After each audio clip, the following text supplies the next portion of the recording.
Okay, good morning. Hopefully this is working, right? Hopefully we're live. Let's get back into the chat room and make sure that it's all working as it should be, right? We have a big announcement today, guys. Good morning, everybody. Am I live? Can somebody say in the chat if this is working? So let's just make sure we're live everywhere. This is working? Right. Nice. All right, so welcome, everybody. Welcome to the stream. This is a really big stream for multiple reasons. First off, let me pull up this thing real quick. Good morning, everyone, first of all. Good morning, Silver. Dope Go Crazy. Haven't seen you before, but good morning, Kitchener Leslie, NJ, Matthias, Maria, Rocky Mountain Cobblers, Maddox. Good morning, everybody. So, very exciting stuff, what we've got. Nice, we are live. All right, cool. So, very exciting stuff for multiple reasons. First off, I want to pull this up real quick. We broke the 10,000 subscriber mark over the weekend, so really exciting stuff. We're now at 10,079, so pretty cool stuff. If anyone watching isn't subscribed, feel free to do it. You can watch it rise right here, but that's not the only thing that we've got today. We actually have a second very exciting thing that we need to talk about, and potentially we'll wait a minute just for a couple extra people to get in to the live stream, but we have another big-ish announcement. Nothing crazy. It shouldn't affect anyone watching on YouTube too much, but it's very cool stuff. So we're going to start off just talking about this little article. We actually have a bunch of crazy stuff that happened over the weekend, a ton of crazy stories to talk about, but we're going to start off talking about something a little bit negative, right? A little bit negative at the moment, but that could be getting better. So there is, there is a bright side to this story. So the Omicron surge, obviously, nobody's a big fan of. It's been hitting the markets. It's been hitting people in real life, but it's showing signs of easing in states that have been hit early. So hopefully that trend will continue. We'll start to see more of an easing. We'll start to see lower cases, not just in the states hit early, but everywhere. And now that we've got, I will come back to this in just a second, but I did want to cover, actually, now that we've got some people in here, the second big piece of news that we have. Channel-wise, we have a new place that we're streaming. It's on Rumble. So right here you can see we are streaming on Rumble as well. So we're dual streaming. This is the stream that we've got. We could go live, but obviously, that would just be repeating what I'm saying. But we are on Rumble as well, so it's no longer just YouTube that this stream is going to. We're on Rumble also, so feel free, anyone who also has a Rumble, to watch the stream there in the mornings if you wish. We've got it on YouTube and Rumble now. Maybe we'll add Twitch into the mix sometime soon. And good morning, everybody who's joined us in the past couple of minutes. MWS, Manny C, Ryan. Good morning, everybody. And Kitchener jokingly says, "What's a Rumble?" Well, we've got it on Rumble too. So if anyone wants, they can view it on Rumble. Hopefully some people will choose to do so. I can't actually see. We've got 2 people watching on Rumble, so cool stuff. Now, let's see. We've got this story that we had pulled up just a moment ago. Omicron surge showing signs of easing. So overall, over the past couple days, over the past week just about, we've had on average about 800,000 cases per day in the United States, according to Johns Hopkins. So we've seen a real steep increase in case counts, and we can actually pull up the CDC data and see exactly what this looks like. And you can see this is the surge that we saw back in January of last year. Now we're looking at an absolutely massive surge of cases, right? This red line isn't even the actual case counts. That's the average case counts. It's actually lower than the case counts because it is trailing the average. But you can see we've had absolutely massive numbers of new cases. And fortunately, it does seem like this red line is starting to even off, like it's starting to maybe flatten and hopefully go down soon. Now, I will point out that in the past, we've seen a similar thing around the wintertime, right? If we actually go back to, November, December, January of last year, we can see that several times the case counts would flatten and actually go down for a little bit before resuming their upwards trend and making new highs. That happened twice.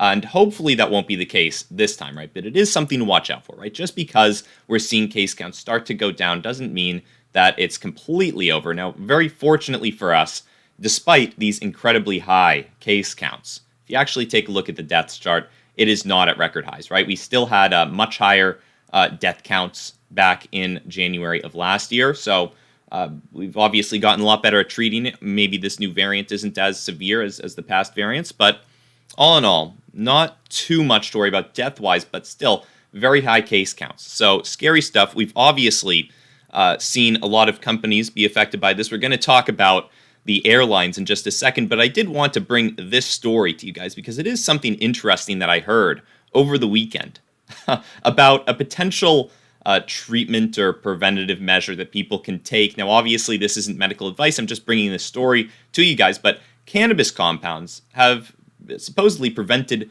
infection in a lab study from you-know-what, right? So the two compounds commonly found in hemp, and this is according to Bloomberg, the two compounds commonly found in hemp called cannabiglycerol acid, or CBGA, and I don't even know how to say that, cannabidiol acid, or CBDA, were identified during a chemical screening effort as having potential to combat coronavirus, researchers from Oregon State University have said. So interesting stuff.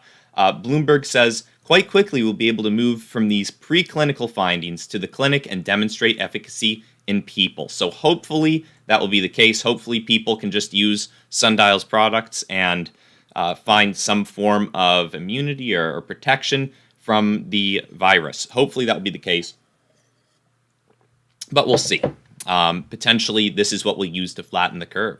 We'll see if that's actually going to happen because, a lot of businesses have really been suffering during this latest round of the pandemic. Specifically, airlines have been having a very tough time, right? A lot of pilots, a lot of airline staff have been calling in sick, and that's caused airlines to have to cancel a bunch of their flights.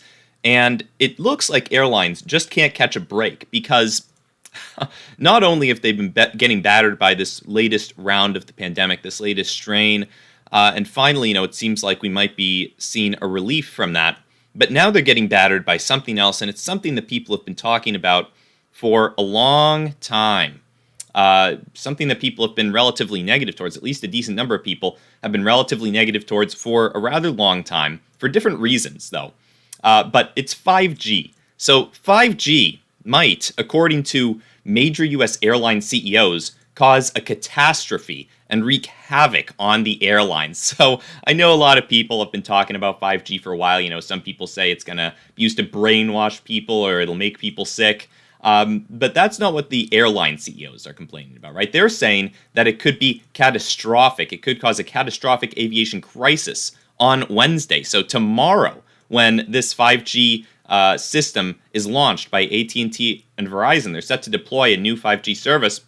And these airlines are saying that it could be catastrophic, right? That it could potentially ground a ton of aircraft and make them unusable, essentially, and could potentially strand tens of thousands of Americans overseas if that happens. So apparently it's mostly wide-body aircraft that would become unusable for whatever reason. Maybe they, maybe the signal just affects them in a worse way. But it seems like the FAA has been warning about this for a little bit, and they're saying that it could affect, essentially, right, this new system, this new 5G service could potentially affect sensitive airplane instruments such as altimeters and impact low visibility operations. So it could be a big issue for these airlines, right? Potentially, we could see a lot of Americans stranded overseas, and obviously, this is a quote, it could potentially strand tens of thousands of Americans overseas, and an even worse possibility is, as some of these CEOs have said, to be blunt, the nation's commerce will grind to a halt.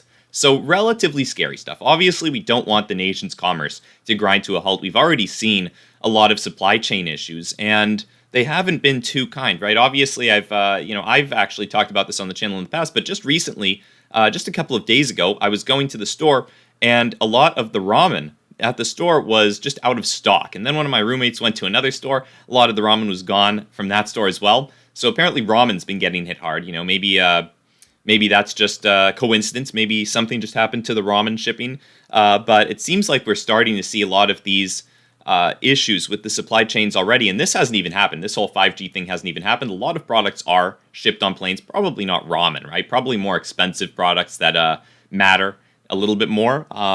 That have a little higher return on their investment. Obviously, if they were just shipping ramen on planes, that would be fairly expensive. It seems like the kind of thing they'd want to ship on ships. But, a lot of more expensive products, especially when you get, the one-day shipping or whatnot, could be affected by this airline issue and this whole 5G thing. Now, obviously, I'm fairly content with the internet that I've got. I don't need it to get that much faster, tomorrow, right? I don't need it to be upgraded tomorrow. If it's going to cause all of these issues that these airlines are saying, right? I don't want to strand, as these CEOs said, 1,100 flights and 100,000 passengers potentially being subject to cancellations, diversions, or delays just to get the 5G on Wednesday. I mean, I'd feel fine having this delayed and letting them get some more time to figure it out. That would be fine with me. But it's looking like AT&T and Verizon really want to deploy this new service, so they're potentially just going to go ahead and do it and ground all of these planes. I can't imagine how that's legal for them to do. But it looks like the FAA doesn't have too much authority on the issue, right? Apparently they can't stop it from happening. All they can do is write these letters and say action is urgent. So we'll see if that actually happens. But all in all, it would not be the best thing because we have been seeing supply chain issues, like I've said. And a lot of those could actually be getting a little bit worse. So unfortunately, despite our Omicron cases potentially going down in the near future, it looks like we haven't had too many negative effects. Obviously, some airlines have had to shut down some of their flights and whatnot, but it looks like the supply chain woes could worsen as China imposes new lockdowns due to these Omicron cases. So China takes this very seriously. They are not shy of locking down at least 20 million people, or 1.5% of China's population are in lockdown across the country, mostly due to Omicron, right? They're doing this in an attempt to keep the Omicron variant at bay. And this could definitely have an effect on China's ability to ship us products and to manufacture products. So already on the edge from spending the past 2 years dealing with crippling supply chain woes and worried about another round of shutdowns at Chinese factories and ports, we could potentially see even more of that. So unfortunately, it looks like even if this whole 5G thing doesn't ground the planes and whatnot, we still could see some worsening supply chain woes from China as they impose new lockdowns, trying to really crush this variant and push it into the dust. Hopefully, that will actually happen. Hopefully, they'll be able to do that. We'll see, though. We'll see what happens with it.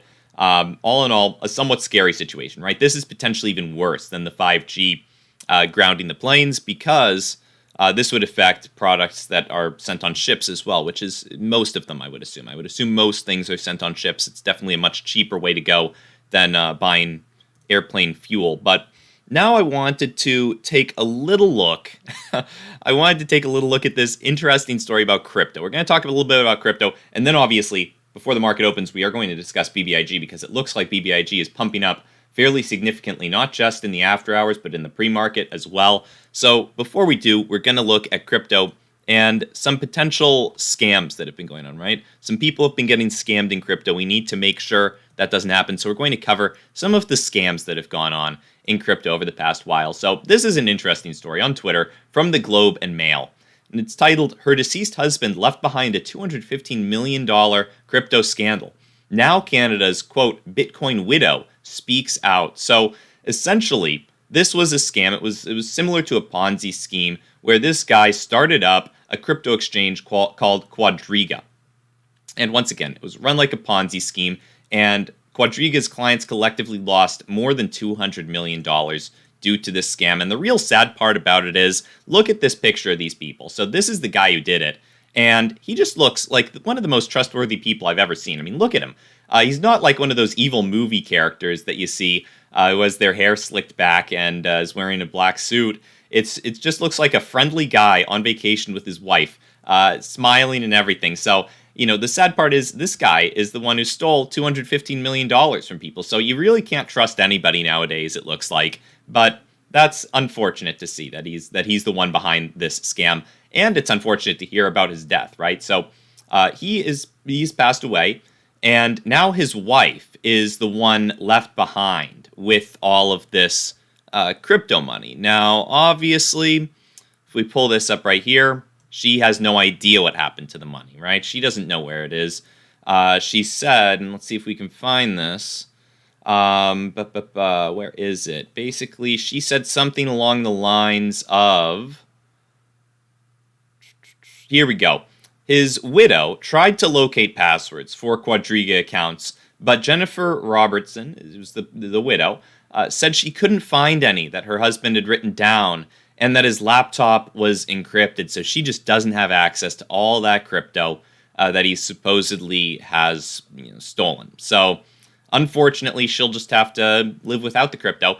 And even if she found it, I think she'd have to turn it back in legally. But she couldn't find it. So there we go. So the crypto is gone, and no one's getting their money back. At least, some of it was recovered. 46 million was recovered. And 28 million was lost by the CEO on other exchanges. Something else happened to 23 million, and 115 million is just permanently lost on his platform. So unfortunately, a lot of crypto money is gone. Now, overall, that's actually good for the price of Bitcoin if all of that crypto is missing. Now, it wasn't just Bitcoin probably, but a lot of it was Bitcoin, as she is calling herself. She is a self-dubbed Bitcoin widow, according to her new book. So she is writing a book to explain some of this and to shed some light on the issue. It's called Bitcoin Widow, and I looked it up, and it looks like she's selling it paperback on Amazon for $20 per copy. So she'll potentially be making quite a pretty penny. In fact, she would only have to sell 100,000 copies to make all of the money that her husband scammed away from people. So if she sells 100,000 copies, then she's made maybe she has to sell 1 million copies actually, but it's close. It's close. Maybe actually 10 million copies. Maybe I got that number a little bit wrong. So if she sells 10 million copies, then she's made the 200 million that her husband scammed away. My bad. So maybe she'll do it. It seems like a popular topic that some people would like to hear about potentially, but it's interesting to look at nevertheless. Now, it's not just this scam that's getting cracked down on, but apparently the UK is launching a crackdown on other things that aren't scams, but just cryptocurrency ads. And you guys have probably seen these, right? If you're watching my videos, I'm sure that a lot of the ads that play beforehand are probably cryptocurrency based. Now, this won't affect you if you're watching in the US, but the UK is certainly cracking down on misleading cryptocurrency ads. You guys have probably seen some maybe for Crypto.com with Matt Damon, which I don't know if that would apply under this rule, but potentially it would.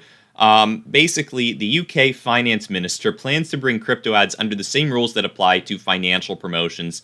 And they're doing this because the ads are supposedly, quote, misleading, right? They're making investors potentially lose money that they wouldn't otherwise be losing, right? The claims that may cause investors to lose money if they invest in this crypto stuff, which historically, if you we'll look at the cryptocurrency prices in just a minute. The cryptos have actually been doing pretty good over the past year. So I don't know how people are losing money in it. Maybe on some of these smaller coins, obviously we've heard about, scams involving Kim Kardashian related to crypto, but those are typically smaller coins. I mean, if you're invested in the big ones, then you really haven't lost that much money. You haven't had too much of an opportunity. You could be down maybe 50% if you invested at the peak. But over the past year, honestly, Bitcoin's not actually looking that great at the moment after these most recent downturns that we've seen. But Ethereum is not looking too shabby, right? If you look at Ethereum over the past year, it's done pretty good. So Ethereum is still mostly up. I mean, if you're investing in Ethereum, then you don't have too much of an opportunity to be down. There have been a couple of periods where you could have bought Ethereum for more than what it's currently trading for. But all in all, those are few and far between, especially if you look at the long-term chart. Now, obviously, some people have probably lost money in Ethereum if they got in more recently over the past couple of months, then there's been the opportunity to lose money. And certainly in a lot of the smaller market cap cryptos, that could absolutely be the case. Hopefully, though, not too many people have lost money. And you can look at stuff. We'll pull up Crypto.com coin and we'll see what's been going on with that, because that has certainly had a very prominent ad played for it with Matt Damon many times. I mean, I used to see that ad all the time when I was on YouTube. I haven't seen it too recently, but I did actually just pull it up before the stream started just to get a refresher on what exactly he was saying. And to be fair, nothing in the ad seemed too misleading, right? He wasn't saying that Crypto.com coin was going to the moon or anything like that. He was just making some comparisons between Crypto.com coin, between buying crypto essentially and being a huge innovator or climbing Mount Everest. So it was a little comical, but that's what Matt Damon's been up to. So obviously, Crypto.com coin, you've had some opportunity to lose money if you were in it over the past couple of months, if you just bought in at the peak of that hype when it got to almost $1 per coin, it looks like. But now it's trading below 50 cents per coin. So Overall, though, if you got in at any time before those ads started playing, you're making a pretty penny on Crypto.com coin. So good stuff. Good stuff. Obviously, the UK is going to be cracking down on this. We'll see what they actually end up doing. They'll probably greatly limit, what people can do and say about crypto if they're applying the same rules that apply to financial promotions. I know those are pretty stringent. So we'll see what happens with these crypto ads, and really, it could be bad for crypto over the course of many months. If other countries start to adopt these restrictions, it could be fairly negative for crypto prices, because a lot of what cryptos have going for them is these ads, right? They have the ads, and that's kind of the only way that people can hear about them, because they don't actually do that much, right? Ethereum, when it upgrades to Ethereum 2.0, obviously people can talk about that, but cryptocurrency ads are probably the main way that people are introduced to them, other than through word of mouth or just hearing about the price rising on shows like CNBC. They certainly like to talk about cryptos on the news quite a bit, but we'll see what happens with them. We'll see what happens. So let me pull up.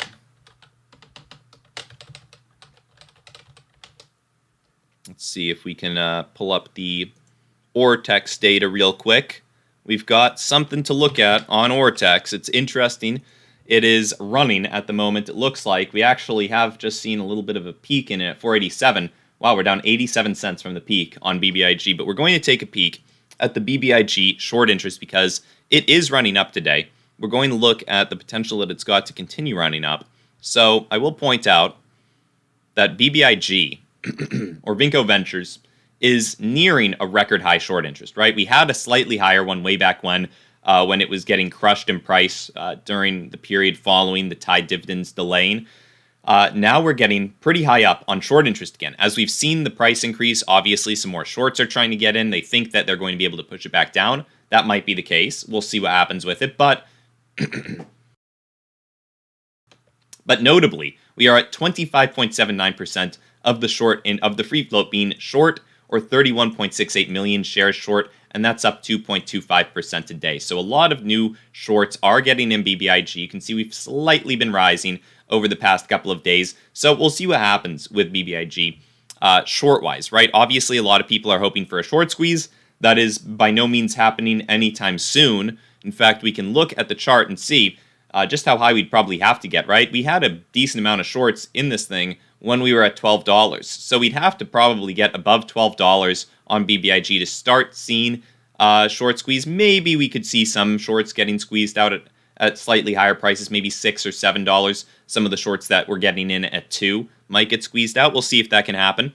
But all in all, I wouldn't be looking for a short squeeze in BBIG too soon, right? Now, we do have some potential for a gamma squeeze we're going to look at. But I will show you guys, it's not just the short interest that's pumping up, it's also the attention that BBIG is getting on a lot of social platforms. So it looks like we're set to absolutely dwarf the search interest that we were getting last week today. So a lot of new people searching for BBIG on Google. It looks like around 3 or 4, a ton of new people started searching for BBIG. They must have noticed that it was up in price over the weekend. So a ton of people searching for it on Google. We've also got BBIG or Vinco Ventures trading or ranking at number 3 on Reddit. So it is the number 3 top trending stock, 185 mentions, 2,700 upvotes. So impressive stuff there. It's outpacing AMC on Reddit. So it's above AMC mention-wise and upvote-wise. And we've got it on StockTwits, where it looks like it's also outranking AMC. So the number 1 most active stock on StockTwits is BBIG. So interesting to see. And hopefully we'll see a green day for it today, right? We have been rising day after day after day. Now, it wouldn't surprise me at some point to see a pullback on BBIG. Obviously, it's getting to be a little risky to be in it because we've just been moving up day after day after day. It wouldn't surprise me at all to see a pullback on one of these days, right? One of these days this week, potentially today. It's probably due for a little pullback, but it could continue going up, right? We haven't gotten nearly as high as we have in the past, so we could get, the first real major resistance would probably be at 1250, but at any point we could really turn around, right? $5 could be the top for BBIG this week. It could even be 487. I don't think it'll be 487, which is where we hit in the pre-market, but it could be, right? It looks like we're on our way back up. But notably, this thing could pop at any time. A lot of people could get out of it. Hopefully that won't be the case, though. If you look at the short, or not the short interest, we already looked at the short interest, but if you look at the options chain, it looks fairly good for this week, right? Because this week is the yearly options expiration. So there were a ton of open interest call options for BBIG, not even because of this potential squeeze, but just because that's when people typically buy options for, right? A lot of people buy the yearly options. A lot of these options have been open interest for a very long time, and we have tens of thousands of options at all of these different strike prices. Now, if we could actually get above $5, that would bring in 77,000 open interest call options to BBIG, bringing them in the money and potentially putting some real buying pressure on BBIG stock for this Friday, right? Because this Friday, I believe it's this Friday, is when these options are expiring. That's right. So this Friday, the 21st, all of these options are expiring. And notably, it's not just in BBIG stock. It's a bunch of stocks that have this January 21st expiration date, because that's just typically the yearly expiration date, right? You can see in 2023, it's going to be the 20th of January. And in 2024, it's going to be the 19th of January. So those have already started getting populated fairly significantly. But what we're really looking at is this Friday's yearly options expirations for BBIG, because this could really drive the price up, right? Like what we saw in PROG a while back, we did see a bit of a gamma squeeze on PROG stock. We can pull out the chart, and we'll pull out the 90-day. Now we'll pull out the year. Now, obviously, it led to a peak in PROG price, and then PROG came tumbling down, but it rose about 10x from its lows of 66 cents to $6, to above $6. So there is some significant upside that you can see from these options plays, right? Where you see a bunch of open interest call options. You can definitely squeeze out some people from a gamma perspective, right? A lot of these people are probably not individuals, but are probably institutions that have sold these call options, maybe market makers as well. And what you can see happen is if the price rises enough, then these options are put in the money, and people essentially, when they're buying these options, they're buying the right to purchase 100 shares of the stock. So those institutions that have sold the options then have to buy up shares of the stock to pay out to investors, expecting that these will expire in the money. Now, there's typically, a big fight trying to push the stock one way or the other, and this seems like it's going to be a retail versus institutions fight. So we'll see what happens with it. Obviously, there's a lot of open interest call options. We could see a big rise in price, but notably, we have been rising for a while. A lot of people are in the green on this one. People might want to start taking profits sometime soon. Hopefully not. Hopefully they'll keep it running, but it's something to watch out for. Especially considering the fact that there are so many open interest call options. Institutions might have a vested interest in pushing the price down. So hopefully that won't be the case. But we've got a lot of comments in the chat. We've got a lot of people on YouTube, and we've even got 5 people watching on Rumble now. So it's a couple people that we've got. And let's see, can I see? Okay, we've got even some chats coming in from Rumble. So Deplorable Social says, boom, DWAC Zach here. Nice. So maybe Zach Taylor. It could be Zach Taylor. It could be. Interesting. Anyways, the SPY, unfortunately, has been moving down a bit.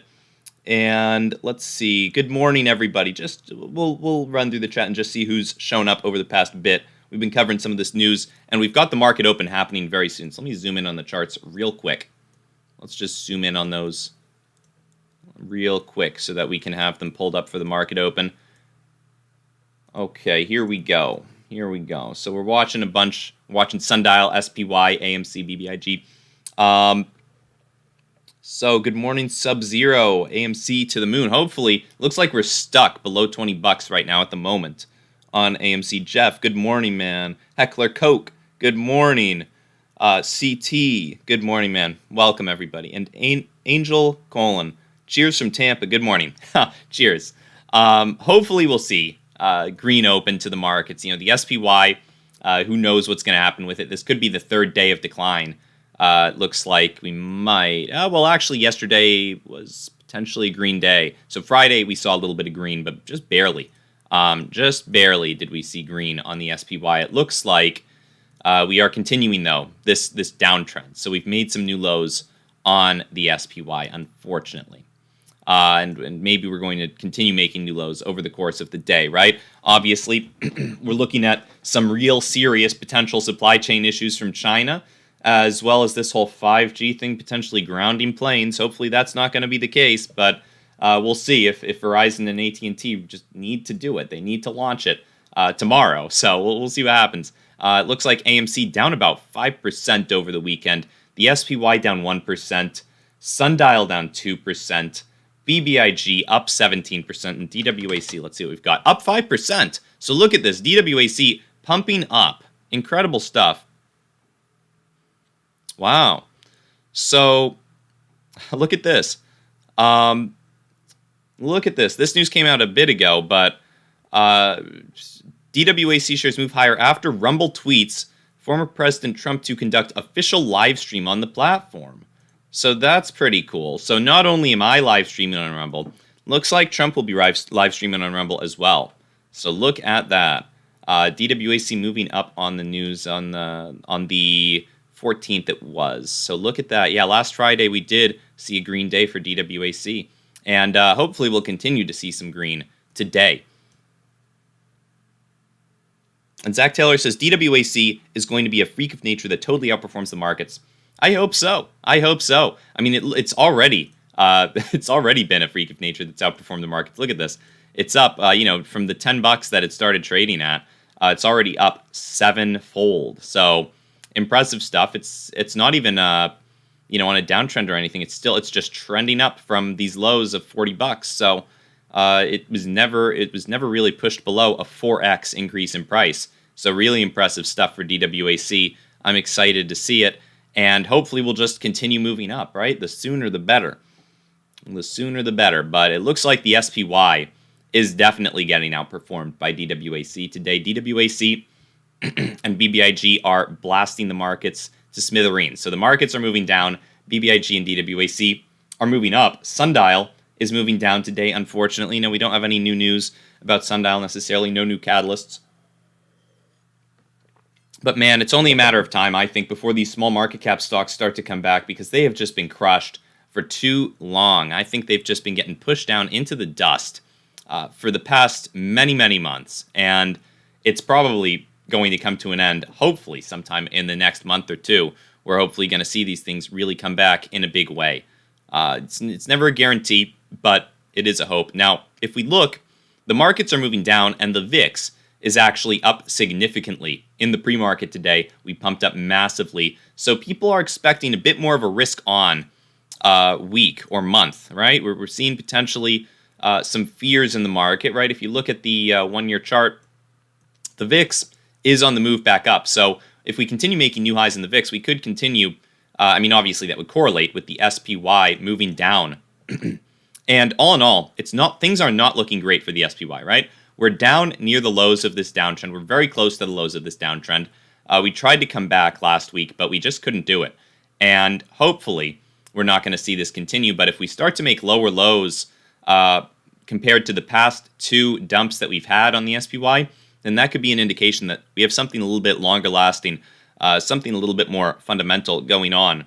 And hopefully that won't be the case, but you never know. It's looking not too good for the SPY at the moment. Now, let me pull up what we've got in economic events. So we've got the OPEC monthly report. Let's see what that was. So the OPEC monthly oil market report covers major issues affecting the world oil market and provides an outlook for crude oil market developments for the coming year. So obviously we've seen gas prices rise significantly.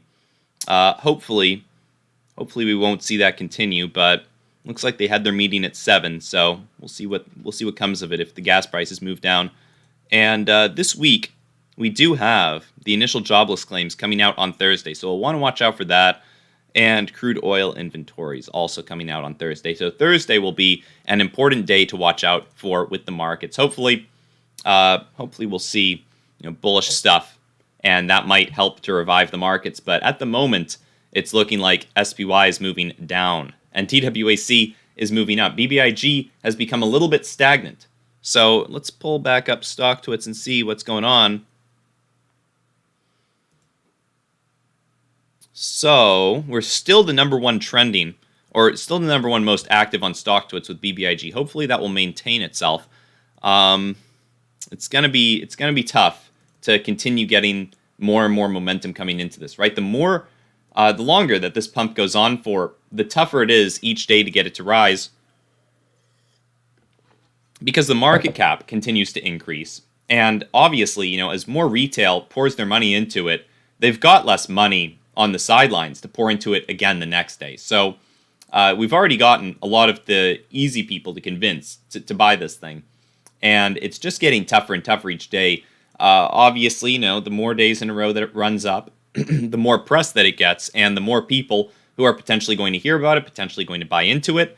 But that doesn't mean that there's necessarily an unlimited supply of people, right? Eventually you run out of people who are interested in the stock market, eventually you run out of people who are interested in these kinds of pump plays, and you don't see stuff running up forever, right? Obviously, BBIG at some point is going to reach a peak, and you want to watch out for when if you're in this one. So be careful with it, guys, but let's see what we've got. Jeff Duval says, WTF Sundial, why does a company with such good numbers keep going down? Yeah, Sundial has just been getting crushed over the past year. If you look at this thing, it's just been getting crushed ever since the run-up it had in late January, early February. It's just been getting destroyed. There have been a couple of times when it's run up, but overall, it's mostly just been getting crushed. And that's not just Sundial, right? That's pretty much the entire cannabis sector. As well as a lot of the small market cap stocks. People have been pouring their money into large market cap stocks like Microsoft, Apple, Tesla, thinking that those are going to be safe plays to keep their money in over the long term. And they've been shorting. A lot of the institutions have been shorting these smaller market cap stocks. Now, eventually, these smaller market caps are the growth stocks, right? They're not the safest. They're a little riskier. Obviously, you can see over the past year they've been moving down quite a bit, but there is still a lot of money over the long term that I think will want to flow back into these. I mean, you can take a peek. We'll pull up, SDC is one of them that I've been keeping my eye on. In fact, we had a little pump on Friday, but SDC is one of them that over the past year, look at this, it's just been getting crushed. A lot of the smaller market caps, more growth-related stocks, more growth-oriented stocks have just been getting decimated. And I think that we will turn around at some point. Now, whether that's going to be the end of January, the beginning of February, maybe the end of February, who knows? It's not guaranteed to happen instantly or even anytime soon, but I think that when it does happen, it'll happen in a big way as we see more of a rotation into these growth stocks again. Right now, a lot of people are worried, though. A lot of people are worried about interest rates rising because of inflation fears and people, the Fed needs to fight inflation and whatnot. So we've seen these stocks continue to get crushed for a while, and money just keeps pouring into bigger stocks like Microsoft and Tesla and Apple and Facebook. So over the long term, I think the growth stocks are going to come back. I think that people want to have their money in these growth companies over the long term because those are typically the ones that end up providing the greatest returns. Obviously, there's some risk to them, but if you keep a diversified portfolio of them, it seems like, as the past has shown, your chances of getting big returns are pretty good. It's typically better to be in a bunch of those growth stocks over the long term. If you get a couple that are winners, obviously there's some risk. You might choose just losers, but if you can choose a couple winners, then you typically see greater returns than the average 8 to 10% or 12% that the SPY gives each year on average. Now, take a look at BBIG. Look at this thing. We're really struggling with $5. There have been a couple bars that we've just been hitting it at, not quite able to get above, right? So we'll see if we can. We hit 502 very briefly before getting pushed back down. Now we're at 505. So BBIG continuing to rise. Look at that. It's just soaring today, up 22%. I mean, talk about a good one to be in. AMC, though, taking a hit. Maybe some people are dumping their AMC and buying up BBIG. They want to get in on the next potential squeeze play. Hopefully that's not the case, but people might have a lot of their money tied up in these other stocks, right? And whenever there's a stock that's running, it attracts a lot of attention. It attracts a lot of money, and the money has to come from somewhere, right? Not everybody is sitting on cash.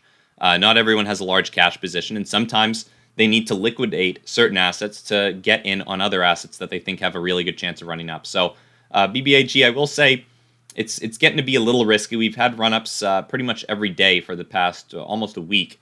So it's getting a little risky at this point, right? $5 could be a turning point for it. Hopefully not. But we're already up 20%.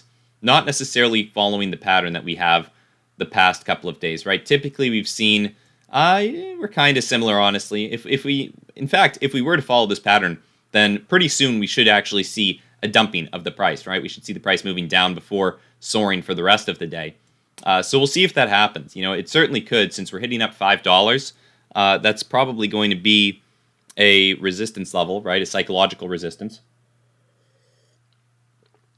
Hopefully, it won't be the be-all, end-all of BBIG stock in this pump, but we'll see what happens with it. You're right, we've still got a lot of options, which we can pull up BBIG options on.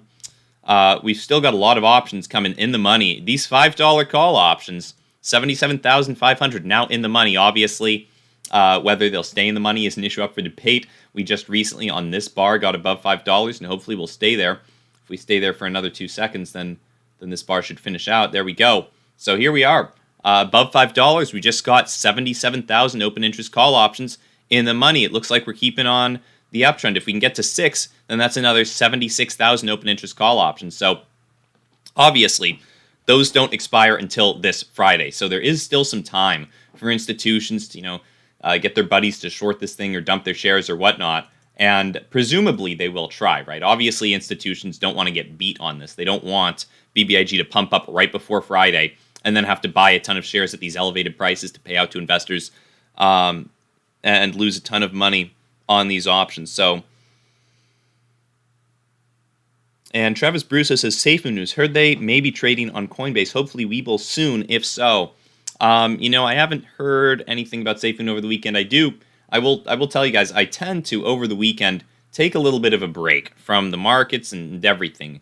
And, obviously it's easy because the markets are closed, but SAFEMOON never closes, right? The crypto markets don't ever close. So, hopefully a lot of you guys do something similar, right? You take a break from everything on the weekends. I think it's really important to have a time to reset and just not think about finance and this kind of stuff. Even if you really enjoy it, you don't want to get burnt out on it, right? I used to be of the mindset that I wished the markets were open on the weekends. I wanted to be trading on the weekends. But that's not probably the right way to do it for most people. That's probably not going to give you the best returns over the long term, right? If you get burnt out. I think it's important to have some balance in life. And, not everyone will agree. Some people say, no, you just got to work 24/7. But I don't think that's the case. I think it's good to have some balance, to have some time to relax and reset, clear your head. I think it's really important, especially on a holiday weekend like what we had last week, because sometimes, 2 days just isn't enough. Sometimes you need 3 to really clear your head. And I think those weekends and holidays are actually very beneficial when the markets are closed. We'll pull up market calendar real quick.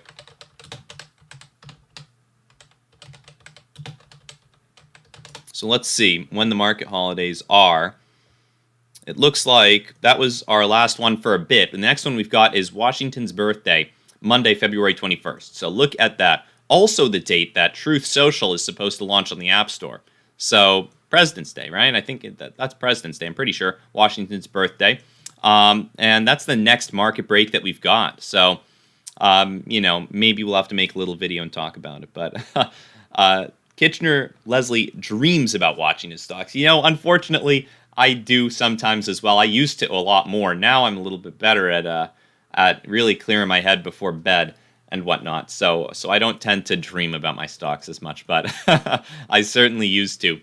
Now it looks like DWAC continues moving up. It's gotten to new highs of 76 per share. It looks like. So that's the high of this latest uptrend. So really good stuff for DWAC. We're seeing a lot of green with it.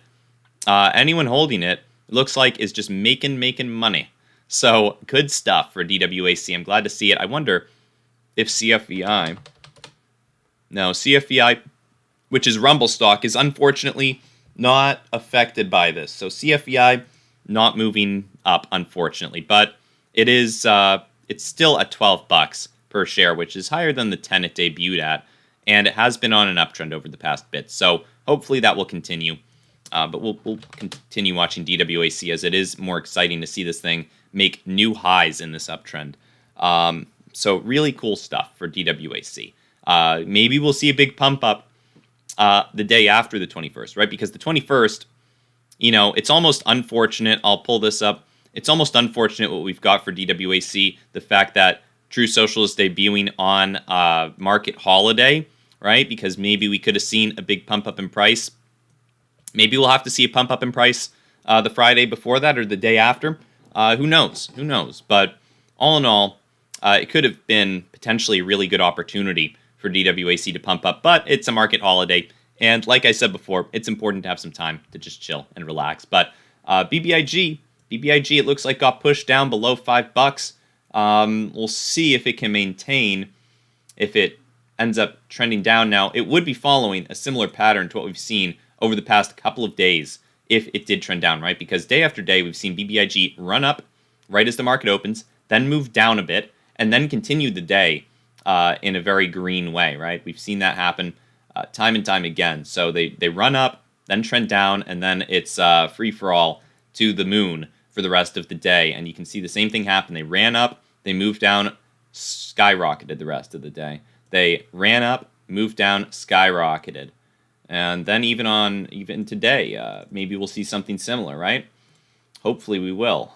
I mean, a lot of people would probably do well without the move down, right? They'd rather just see it move in a straight line up. Maybe we'll see that today, right?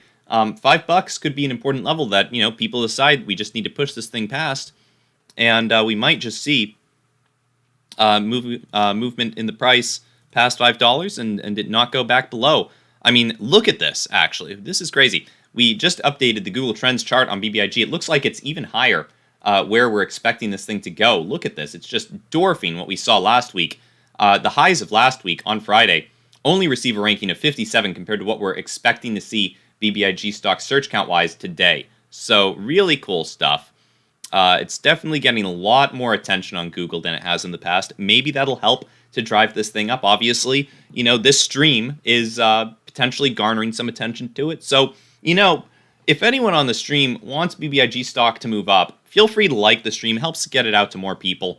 Maybe more people will be aware of what's going on in BBIG. Obviously, none of this is financial advice. I'm not recommending that anyone buy or sell any stocks. But if we do get enough likes on the stream, it might get it out to some more people. So we've currently got about 120 viewers and 54 likes. So maybe we could get it up to 75. If we've got about 20 more likes, we could get it up to 75. That would be much appreciated. It would help get it out to more people. And I would love to see it. But, no pressure if you don't want to like the stream. Feel free to leave it unliked. I don't know why you would, but if you care about BBIG stock. And also we've got 9 people watching on Rumble. So looks like we have 3 Rumbles as it stands. Maybe we could move that up as well. That would be appreciated. Whatever we can do to pump this thing out to a couple more people would be nice, but no pressure. And Joseph Gruber says, hey, Rob, do you think that PROG has a bottom of 1.5? So let's see PROG. Let's pull up PROG real quick. So PROG's a tough one, we saw that pump a while back, and it's just been on the downtrend ever since. Maybe it has a bottom of 1.5. What we do see sometimes is when some of these retail-friendly stocks, these short squeeze stocks, these gamma squeeze stocks, pump up, obviously, some people in retail make quite a bit of money, right? This has provided a big money-making opportunity, especially in the options. If people were playing the options when they saw this thing run up the first day, and they maybe bought some $3 or $4 call options, they've made a pretty penny in the options and the stock. Even if you just bought the stock, it's more than doubled at this point. So there's been some money-making opportunity in this. And sometimes people end up taking that money and moving it into the next play. So it's possible that we'll see, when BBIG stops being the center of attention, we might see some money move into stuff like PROG. It was a retail favorite in the past. It's been a while. It certainly could run up again. There's no guarantees that it'll be PROG, right? It could be anything. That's why you really have to just watch the social indicators and see what's actually moving up, right?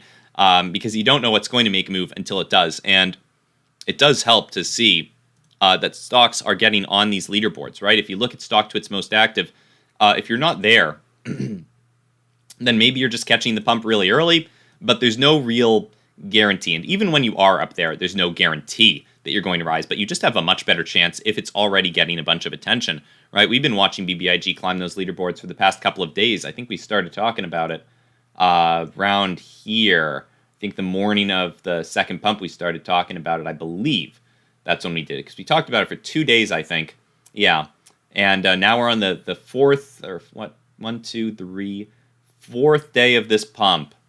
So, BBIG was an old retail favorite, and maybe we'll see something similar happen to PROG, hopefully, right? But there's been no indication of that yet. In fact, it's gotten very close to making its all-time lows. Not its all-time lows, but its all-time lows for this downtrend. It's gotten very close to making those today. So there's no indication that PROG is going to be the next one. It could be, though. I mean, if your strategy entails just getting into a bunch of these potential retail pumps and hoping that you catch the right one, then maybe you can make some money on PROG. But I wouldn't put it's not financial advice, but I wouldn't put a significant amount into it without seeing some indication that it's going to be pumping, right? So Travis Brusso says 10K subscriptions, nice, but don't let it go to your head, big guy. I will try not to. Hopefully, not much will change on the channel with the additional subscribers. We'll try to keep it as real as ever. That's the plan. That's the plan. So BBIG, all right. It's looking like we might be seeing a similar pattern to what we were seeing the past couple of days. So look at this. BBIG starting to move back down. Now, obviously, if this continues moving down and we make really low lows, if we probably get below 450 or 430 maybe, then we might be ending the pattern of pumping up in the pre-market, or not in the pre-market, but in the early morning trading, then reverting down a little bit, and then pumping up the rest of the day, right? If we move down too low, then people might lose interest, might lose faith in BBIG. It's not to say that BBIG won't see any future price action increases in the near future, but it could be an indication that we're done with this uptrend for now, right? So we'll see what happens with it. Obviously, BBIG still has the Tide dividend coming out sometime. We don't know exactly when, but that could be another catalyst that gets this thing running if we lose this uptrend now. We'll see, though. We are still conforming to the pattern at this moment that we've seen the past couple of days that's led to massive gains for BBIG. So we'll see what happens with it. Honestly, I don't think people want this one to fail yet. I think that there's a lot of hope in this options chain. I think a lot of people are hoping for a gamma squeeze. But if retail's put all they've got into it already, right, the market cap, we'll pull up the market cap on BBIG just to see what it's at. It's at a couple $100 million at this point. So it might be tough. Might be tough to keep it moving. So yeah, $637 million market cap. Now, obviously, retail still has the power to move this, right? Retail's moved things much higher than even $1 billion. But BBIG, I will say, doesn't necessarily mean anything to anyone. It's not, like when AMC ran up to a much higher market cap than that. Everybody knew what AMC was, right? It was a favorite movie theater for a lot of people. BBIG, Vinco Ventures, nobody's used. So, the only reason I know what BBIG is because of the stock market, right? So if people just know it from the stock, then you're really limiting the potential pool of people that might be investing in it if it's just the stock market community. AMC brought in people who had never invested before. Same with GameStop. So, it doesn't necessarily have the same potential that those had to run up as massively as those to get to market caps that high. But it does have some potential, right? It is a past favorite of the retail community, right? We've seen it pump up.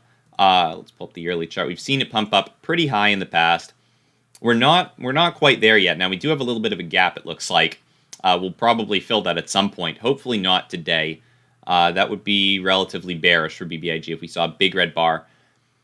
But we've got the rest of the week, even if we do see that happen, right? A lot of people are probably betting on that options chain to be doing well. So Sundial, it looks like, is potentially turning around. As BBIG falls, Sundial is rising. AMC, pretty stagnant, but I hear something in the chat, some whispers of DWAC hitting $78. Look at that. It just keeps going up. Up 9% on the day, so crazy stuff. Really good to see that DWAC is just continuing this uptrend. we're seeing green day after day after day. And it's really rewarding a lot of the people that have been in this play for a long time. A lot of the people who have been doubling down in their position more recently are probably pretty green at the moment, right? I'm sure some people are buying in here at 40, at 50, even at 60, and maybe even 70. I mean, even 70, if you bought at 70, you're up 10% at this point. So, good job. Good job. And Max Pierce says NEPT and DWAC to the moon. So we'll pull up NEPT. I've seen people have been saying that in the chat for a bit. So looks like this is okay. This is the cannabis company. So we've looked at this before. It is moving up actually. So let's see what it's moving up on if there's any news. NEPT. So let's see. So Neptune to drive cost reduction by bringing legal services in-house. That came out 2 hours ago. So potentially a good thing for them. All right. All right. By expanding our internal legal capabilities, we continue. Oh, and we lost it. All right. Interesting stuff, though. So they're bringing their legal services in-house, and that has caused, it looks like, a 6% pump up in price. Now, they have been on an uptrend, it looks like, for a couple of days now. So they've had a significant gain percentage-wise. Let's see what that adds up to.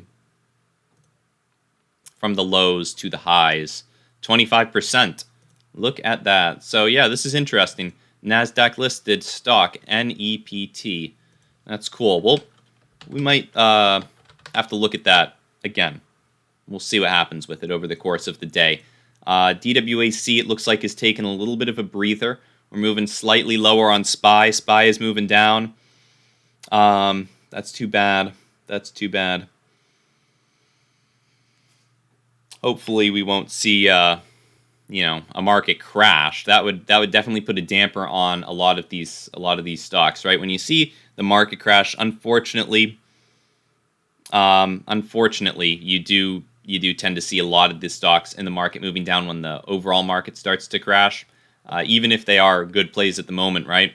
You can see some real negative price action if there's a lot of fear in the markets. People just want to hold on to cash, unfortunately, in those situations. So hopefully we won't see that happen. We've seen a lot of green over the past couple of days with these stocks, and it would be a pity to give it up just because the market's crashing for fundamental reasons, right? That would be a real shame. Now, obviously, we haven't seen a real market crash in a very long time. In fact, if you look at the past 2 years, the last one was when we were initially worried about the pandemic, right? So the first inkling of lockdowns that we got really started shutting the market down.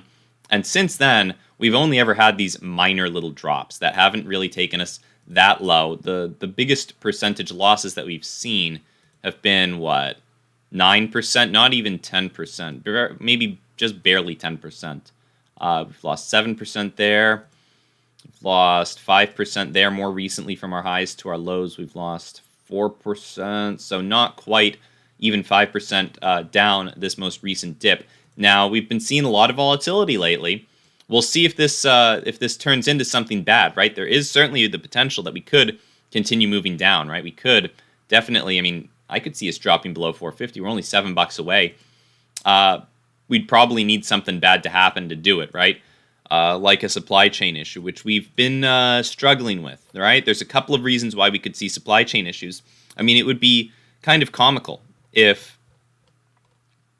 this 5G thing really caused enough havoc and enough of a catastrophe with the airlines to crash the markets. That would be hilarious if Verizon and AT&T were responsible for implementing this 5G that ended up, being a real nuisance to people, right?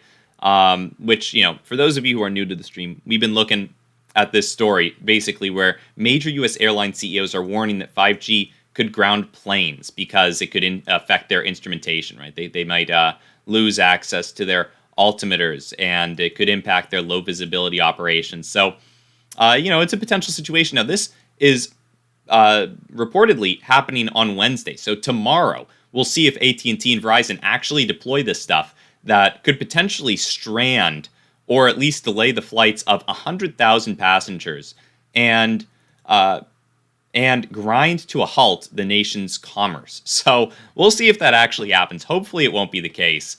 Hopefully they'll delay the implementation of this stuff, or hopefully, these people are wrong. Hopefully the CEOs are wrong, and it won't actually affect their instrumentation as negatively as they're expecting. But even if that doesn't happen, once again, for those of you who are new, who weren't here for the first couple of minutes, we're seeing some supply chain issues come from China as they impose new lockdowns anyway. In fact, 20 million people in China, or 1.5% of their overall population, is in lockdown right now.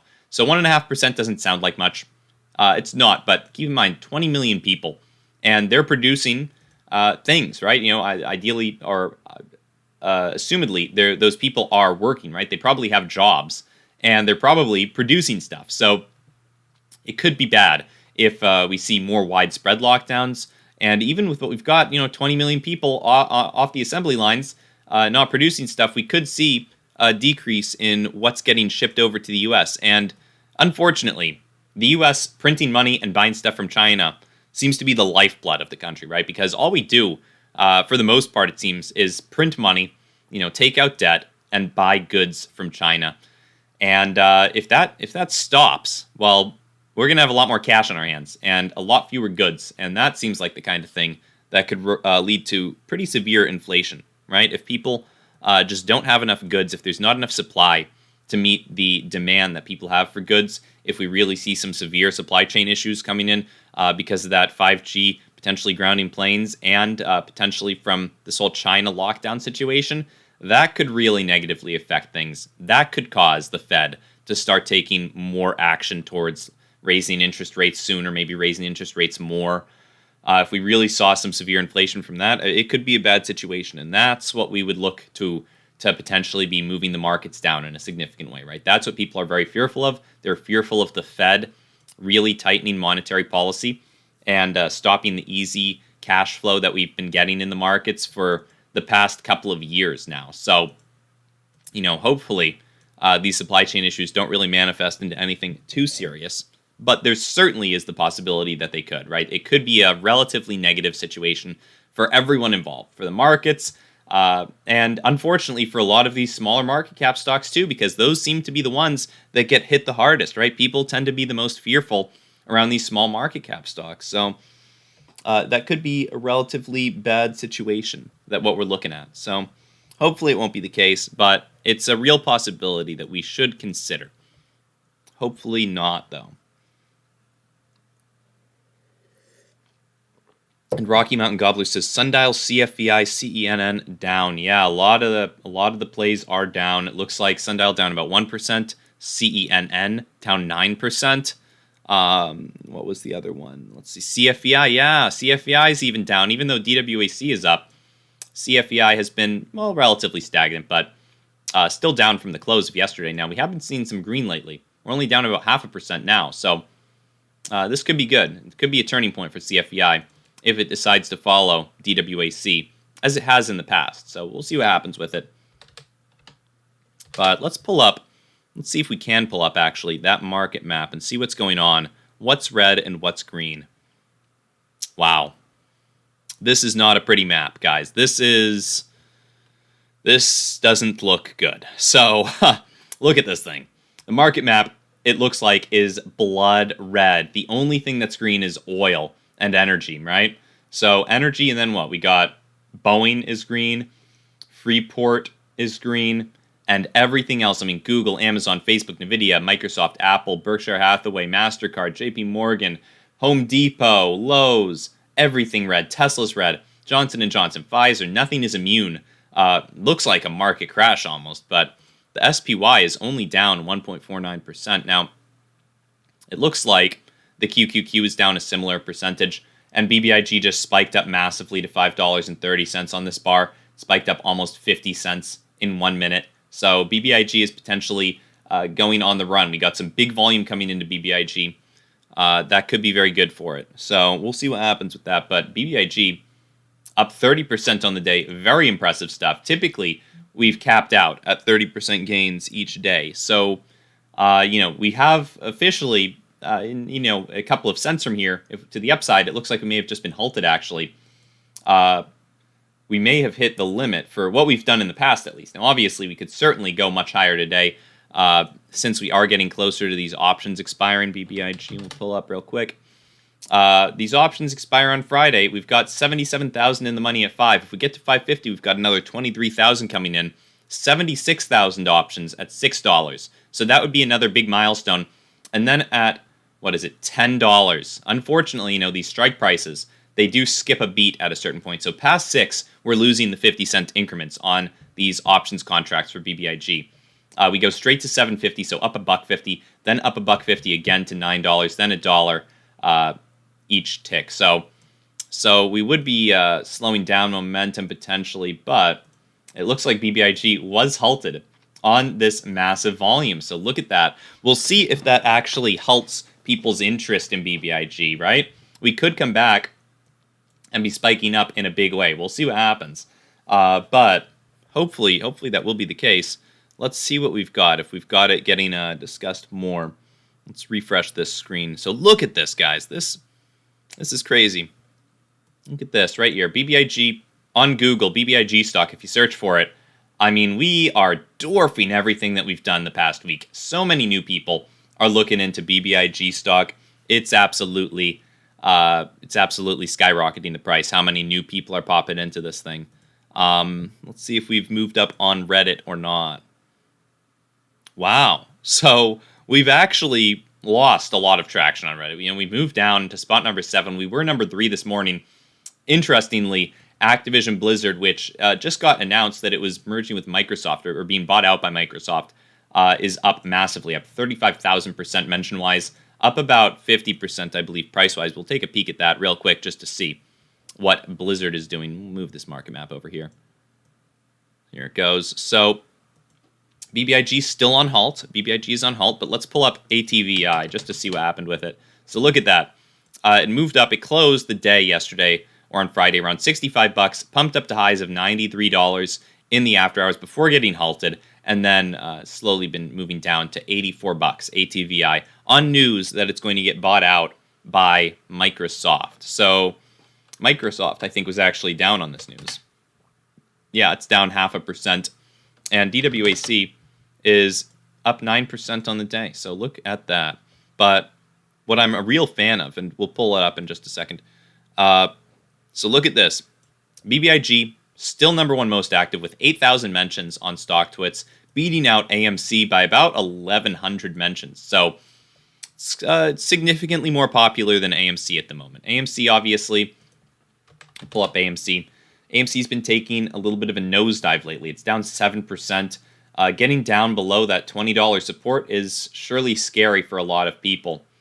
And they are not happy to see that it's dumped below $20. A lot of people are probably paper handsing their AMC. I'm still going to hold on to mine, but we'll see. And BB says it's because of Rob's channel that BBIG is so green. I don't think so. I don't think so. But hopefully we alerted people somewhat early to this. I think we did pretty good on it. Started talking about it around here, around $3. So we haven't quite doubled from where we started discussing it, but we've done decently with it. Now, when will this get unhalted? At 10:05, so we might be getting unhalted in 40 seconds from now. Hopefully that will be the case.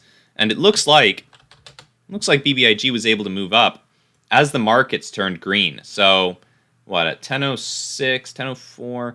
Yeah, the markets started turning around and BBIG moved up. Now, obviously, the markets turning green did not have much to do with BBIG deciding to pump up. It was probably just this big surge of volume that we saw at 10:04 of, 5.7 million shares were bought this minute.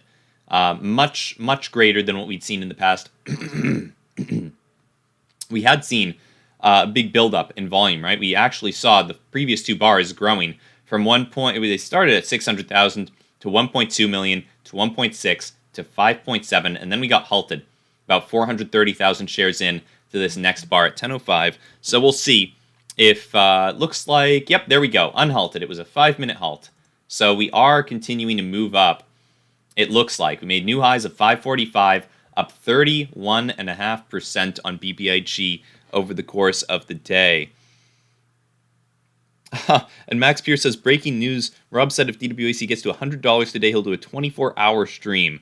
Maybe. I don't know about that. That seems like a long time. Maybe though. Maybe.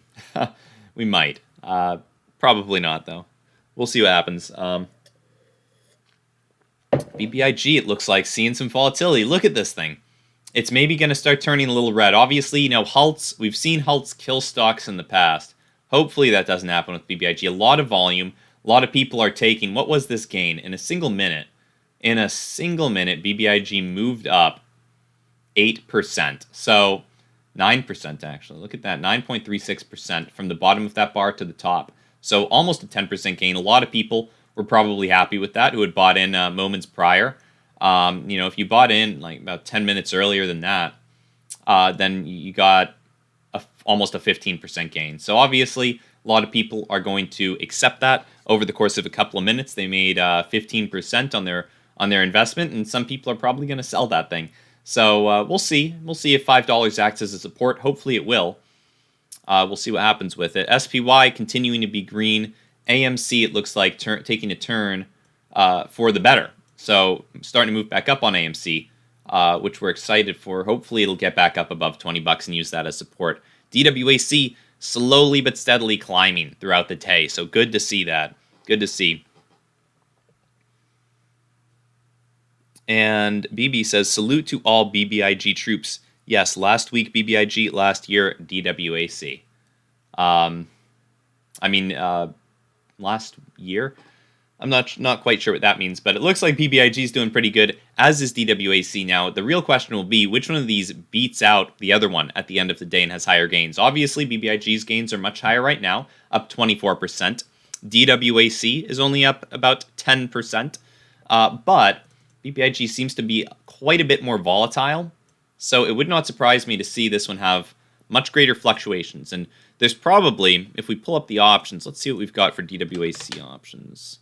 So there aren't that many open interest options for January 21st for DWAC, which is understandable. But BBIG, the thing is, with those January 21st options, a lot of institutions have sold these things, and they definitely don't want these expiring in the money. So they're almost certainly going to try to push BBIG down below $5, probably below $4.50 or $4, just to get most of these options out of the money. If they could do that, they'd be eliminating about 150,000 open interest call options. So we'll see if they can do it. Hopefully not, but we'll pull up the short interest on BBIG real quick and see what we've got for it. It's fairly significant. Let's see. So the short interest on BBIG right now up 2.57% to 25.88% of the free float and 31.79 million shares. So we've lost some shares to the shorts. The shorts have been selling more shares, potentially contributing maybe a little bit to this little downtrend that we've been on over the past couple of minutes. The shorts definitely don't want this thing to move up, right? The shorts realize that if the option sellers have to start buying up stock, that could generate probably a little bit of maybe a short squeeze. We'll see. We'd have to get pretty darn high on BBIG to start seeing shorts really get squeezed out. But some of the ones that were shorting around $2, $2.50, $3, some of them might start getting squeezed out around 6 or 7. It would not surprise me to see some shorts starting to cover around then, right? We are very close to record high short interest on BBIG. If you look at this green line, the highest that we've been is 32.5 million shares, and we're currently at 31.7, so about 1 million shares away from record high short interest on BBIG. It wouldn't surprise me to see, if we continue rising, if we get up above $6, to see the first of the shorts starting to get squeezed out. But I will point out that a lot of these shorts were building up their positions. You can look around here when BBIG was trading from $6, $7, $8, $9, $10, even upwards of $11. Some of these shorts were surely building up their positions. So it might be tough to squeeze them out, right? You probably have to get significantly higher if you want those shorts to get squeezed out. But some of the cheaper shorts, some of the shorts with a lower cost basis, they could definitely get squeezed relatively early. Now, there aren't all that many of them. There's not a ton, but there's some. So we might see a little bit of a squeeze on BBIG. Hopefully we will. we could certainly see a gamma squeeze, right? If we get towards Friday and these options are still in the money, and we've maybe if we even get more options in the money, I'd really like to see these $6 call options get in the money, then we could certainly see a little bit of a squeeze on BBIG stock. That would be very good, option-wise, right, to see a gamma squeeze. Like what we saw with PROG last couple of months ago, I think it was, with PROG.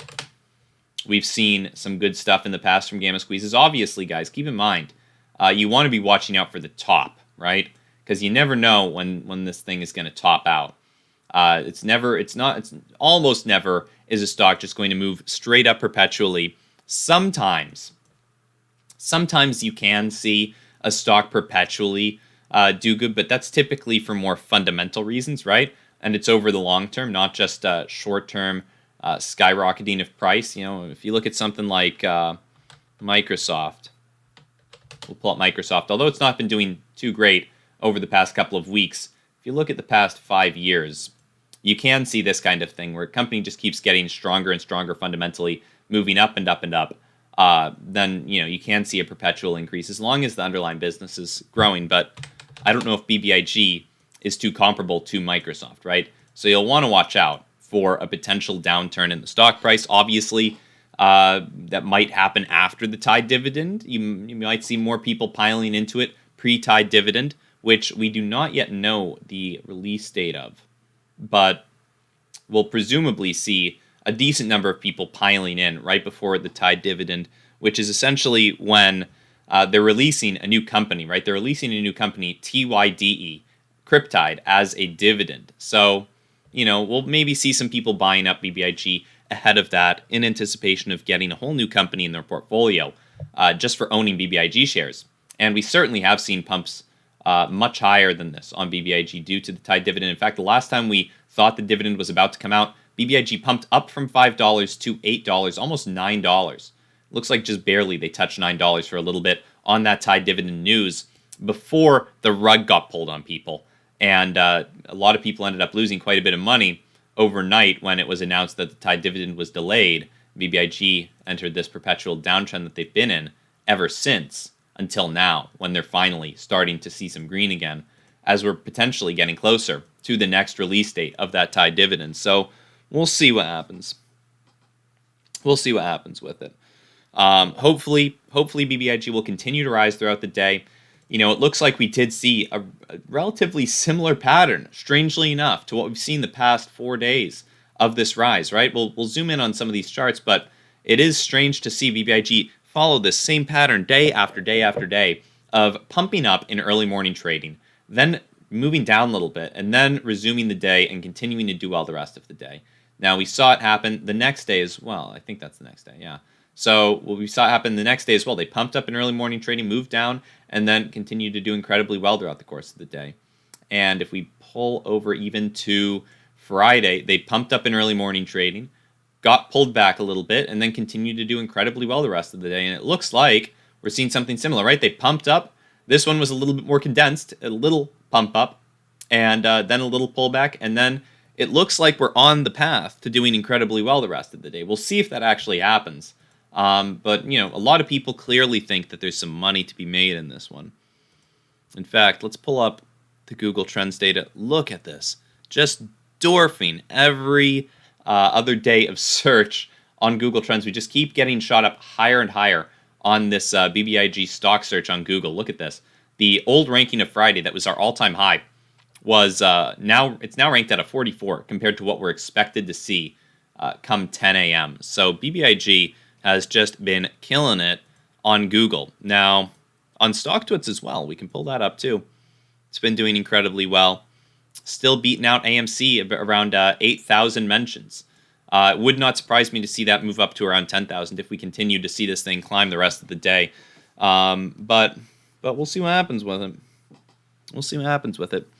Hopefully we'll continue to see some green. There's no guarantees, but it's certainly been doing very well over the past couple of days. I mean, look at this beautiful 5-day chart.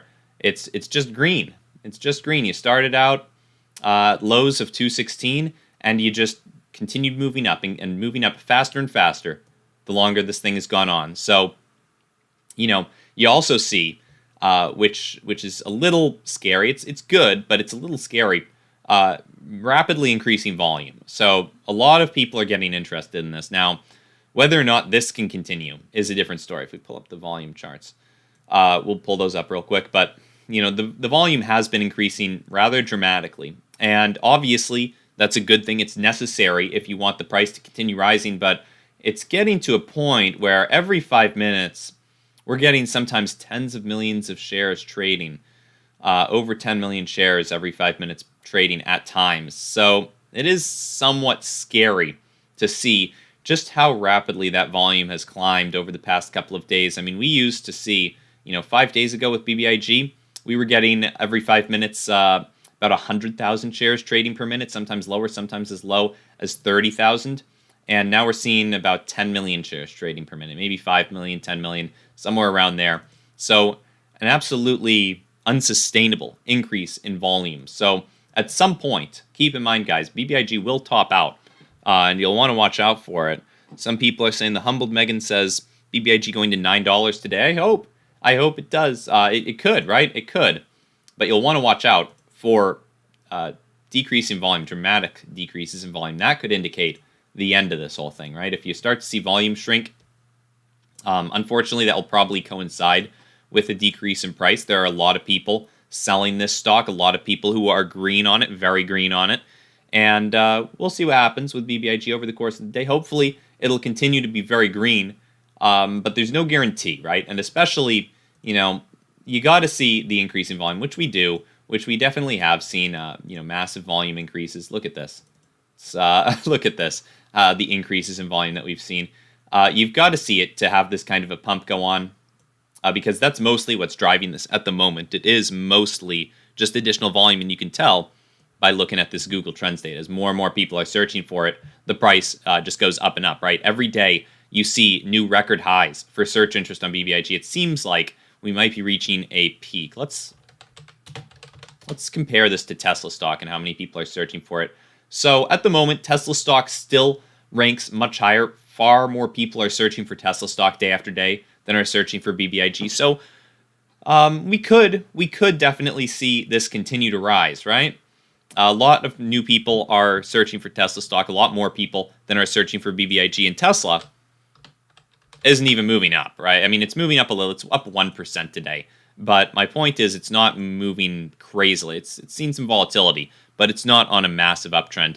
And it is seeing significantly higher search volume on Google than BBIG is. Tesla is the red line, BBIG is the blue line. So, obviously, Tesla is probably one of the most searched stocks. In fact, if you look at MSFT stock, let's see what Microsoft searches are going for. Yeah, so still higher than BBIG, probably not as high as Tesla. But, these massive companies, the largest companies in the world, are obviously going to probably rank much higher than these retail favorite short squeeze, gamma squeeze plays. Now, we could still see more people searching for it, right? It's not as popular as those big names, but we could see more people coming into it, right? We haven't reached an impossible hurdle, right? The point at which you see equal numbers of people searching for BBIG as you do Tesla, that might be when you want to get out of it, right? If you see as many people as are searching for Tesla, one of the largest companies in the world, searching for BBIG, getting into BBIG, that could be an indication that we may have reached the peak.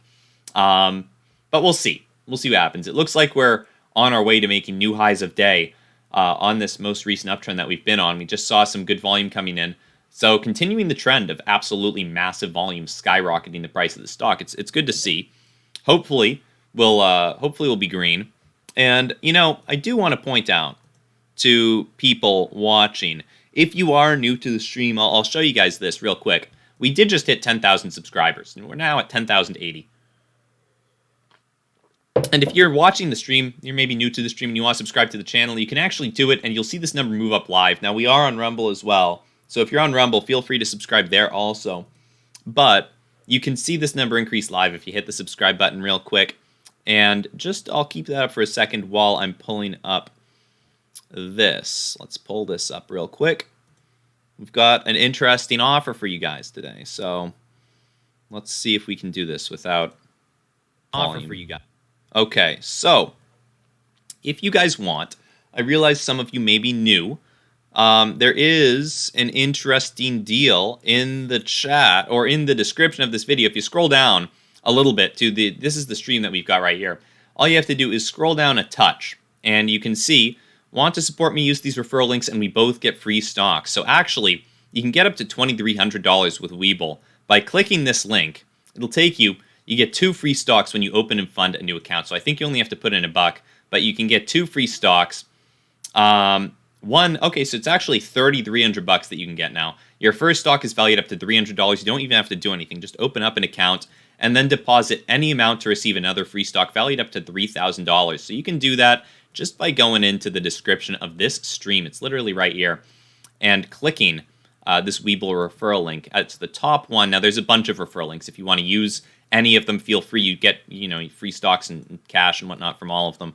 But it's an opportunity. If you guys haven't done that already, feel free to do it. Feel free. So yeah, I think you only have to put in $1 or something into Webull, or a penny even, I think, counts as Webull's deposit. M1 Finance gives you $50, $70 from Public. We'll pull this back up real quick, and $500 from Robinhood, up to those amounts. So M1 Finance is different. It's a guaranteed 50. If you go there and deposit $100, they give you a guaranteed 50 cash. So it's interesting. I've used all those links myself. I've obviously opened up accounts at all of them and picked those up, but it's a decent deal. It takes a couple of minutes, and then if you do all of them, you end up getting $100-something or more in just a couple of minutes for your time. So it's a decent deal. But I don't know why we're watching Tesla. Now we have Tesla pulled up. We'll move back. So BBIG about to make highs of day. It looks like. Look at that, $5.49, almost $5.50. We'll get rid of Tesla and pull back up the SPY. It looks like it's relatively stagnant. Not too much has changed with it. But DWAC hitting up $80. Look at that. Just an incredibly green day, up about 12% on the day for DWAC. $80 it looks like will act potentially as a little resistance for us, maybe very temporarily. We'll see that act as resistance, but it looks like this is a fairly strong uptrend. I mean, day after day, we're seeing green on DWAC. And look at this. A lot of people have been waiting for this uptrend. So it looks like that patience is paying off for a lot of people. Look at that. DWAC doing incredibly well. AMC, not as much, right? AMC is unfortunately stuck below $20. It's still, unfortunately, a little low at the moment. We'll see if it can get back up above 20. Maybe some of this retail money, when BBIG finishes off, once people have sold some of their BBIG shares for a profit, maybe that will lead to some money flowing back into AMC, right? BBIG and AMC are probably, partly the same crowd. It's probably partly the same crowd investing in both of those. So we'll see what happens with it. Overall, I will say the markets do not look good, right? BBIG is probably the only fleck of green in this whole market, but there's not too much green. There's only a couple of sectors that are green. Oil and energy is green. And then we're actually seeing some of the gaming companies being green, right? Activision is green because of the buyout that's happening with Microsoft. So Microsoft, unfortunately, moved down on the news that they'd be buying out Activision Blizzard in an all-cash deal. EA is up a little bit. It's up 7%. And Take-Two Interactive is up 3%. Activision's up the highest. It's up about 30%, 29% on the day. But everything else is looking pretty darn red, right? Besides those gaming companies and energy stocks. So an interesting combination. Hopefully we'll see not too much more red in the markets, right? It's been red for a bit, and it would be a pity if we continued bleeding day after day. Let me pull this up real quick. Okay, so look at that. BBIG starting to pull back just a touch. And guys, it looks like it is 10:30. So we are going to be ending the stream right now on both Rumble and YouTube. Let me try to pull this up real quick. Just make sure I've got the right stuff. So thank you guys for joining us. We've got 8 people on Rumble. We've got 130 on YouTube. Thank you for joining us. If you did, feel free to hit the like button towards the end of this or the Rumble button, whatever it is.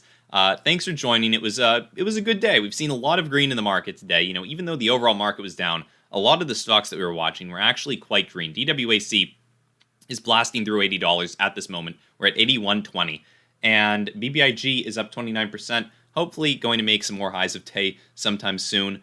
But all in all, we're looking at really good stuff for both of these stocks, despite a very red market. So thank you guys for joining us. We do these streams every day at 9. Feel free to join us there every morning at 9. We start them, and we typically end around 10:30 for about an hour and a half of this. So if you guys enjoyed, once again, hit the like button. That'll be much appreciated. We just hit 10K subscribers. Feel free to subscribe. We're trying to get to 20K now, so we'll see if we can do it.